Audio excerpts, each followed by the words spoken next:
is going on today, guys? This is Tony from Team Divine Pro here, coming at you guys with the actual legitimate competitive build of my updated Shadow Paladin deck. So the Diablo version. Well, not it has essence of the Legend deck. So yeah, let's get right into it, shall we? So starter, as you guys probably could tell, was Judgebao Revenger, Judgebao, whatever his name is. I don't remember exactly. Basically, because I chose not to run full Bell Brave because I want to plus more, and this just applies more pressure to the opponent because basically everything in this deck, Judgebao triggered everything in this deck. I'm pretty sure. I think Mordred Phantom triggers it. I think it has to be Revenger, but still, basically, the card is very solid in and of itself, and it applies lots of pressure to the opponent.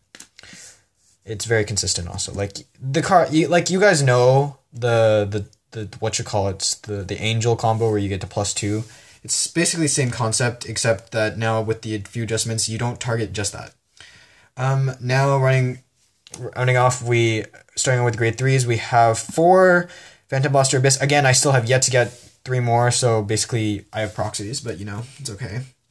We only run one not Phantom Blaster, sorry, a Blaster Dark Diablo, because it is very good, but like, in comparison to the next grade 3, I still feel that the next grade 3 I'm going to show you is more consistent, and it has more relevance in the current game state, like, of how I would play, because I play a bit more conservatively, so this card's more of a rush, and if you like, it forces you to stride into a certain card, though, if you want to get full advantage out of its ability.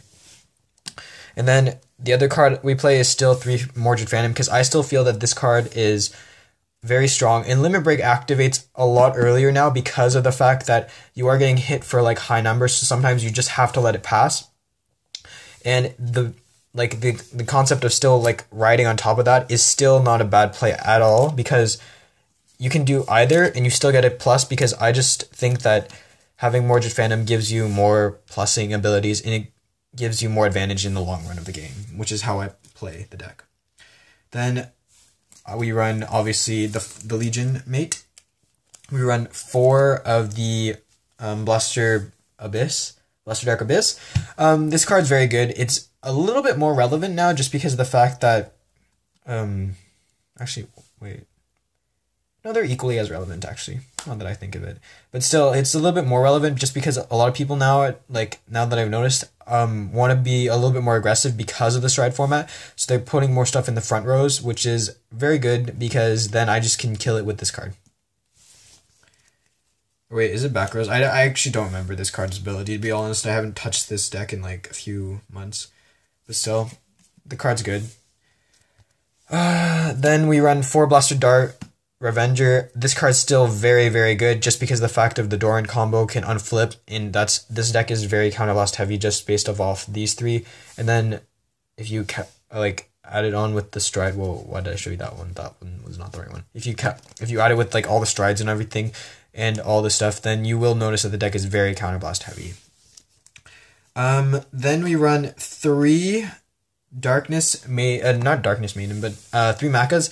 The ability to search out is very powerful in the deck. I got rid of Makart just because of the fact that Makart calls in Rest, and I would rather have the card. I don't mind waiting until I'm at Generation Break 1 to activate her effect, just because then I'm a bit more aware of my my counterblast, how much I have available to me, and then that gives me the option to use this a little bit earlier.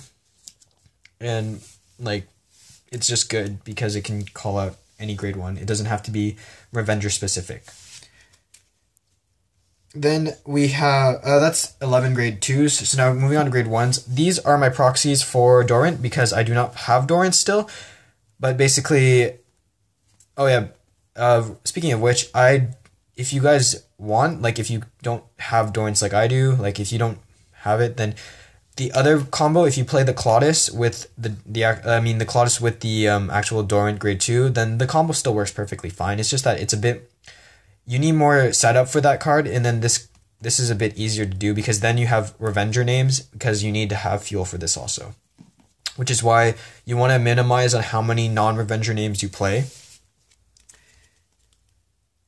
And then we run 3 Transient Revenger Masquerade because it's a 10k body, and 10k bodies are still very relevant compared to, like, even if you run a 9k, 10k is still a lot better. Then we run 2 Trumpeters. So this is one of the targets that you target with your Judge Bow, ideally, because then you get to call this, and then on the ability activates if you're a Generation Break 1, which you most likely will because the Stride has the same, I think, if I'm correct, it meets the same criteria that Judge Bow requires to activate its ability. And the other target you target is one of the Angel Girl that Soul Blast 1, draw 1. Because of the fact that this card requires Soul Blast, it's the same amount, it's the same thing. So basically you can go into her and then get her. So it's the same thing. It's just that you get a plus a bit more. And you only want to run 1 just because of the fact that it's a 6k body and the Trumpeter is a 7k body. And nowadays a lot of things are swinging for really high numbers, like have really high base defense. So you want to go for higher numbers, and 6ks aren't the best at boosting 9k bodies that can only hit for 15. And then finally, to round off our perfect guards, we run 4 of the Witch Nemane because it's a good card to cycle through the deck, and that removes the need, like if you draw dead cards like that aren't Revengers, you draw something like this, or you draw the Trumpeter that's dead, then you can cycle through it, and then you get to add something that is a Revenger, or something that's more relevant, say like if you are on Mordred, but you want to you have this, but you want to have this, and you can cycle through and get possibly the chance of getting that. It also lets you get rid of some dead triggers in your hand, like draw triggers or something, because it's like a 1-for-1 basically. Then trigger lineup, you want to make sure that you have all Revenger triggers, because there is a possibility that you have to call something just because you have now 6 targets that aren't Revenger units. So you run 4 heals and then 8 crit. I just ran this one because I like it was shiny, so I was like, basically I might, since I have 4, I might as well use them. And then 4 Revenger draws. Then moving on to the G unit, the Strides. Obviously, we run 4 of the Diablo. Really good card. It does eat up a bit now because you don't run the Charon, but you could easily run the Charon over the Trumpeters or the Swordbreaker. That's the name. That's the name. But again, like Judge Bow can pay for it, and like all the pluses you get off of Mordred pay for basically the cost to activate its ability. So I think you have to retire 3. And then another card that you want to go into before.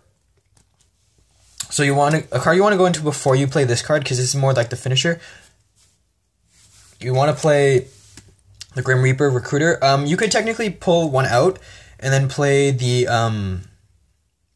Cray Elemental that looks like a chess piece. That's a horse, like the ice one. I don't have that. That's why I'm playing this.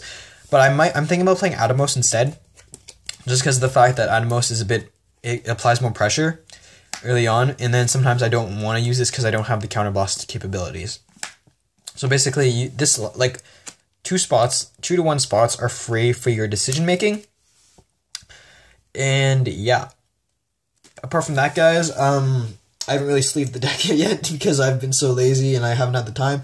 But apart from that, guys, I hope you enjoyed the video. The deck's really solid, really consistent, and it's lots of fun to play.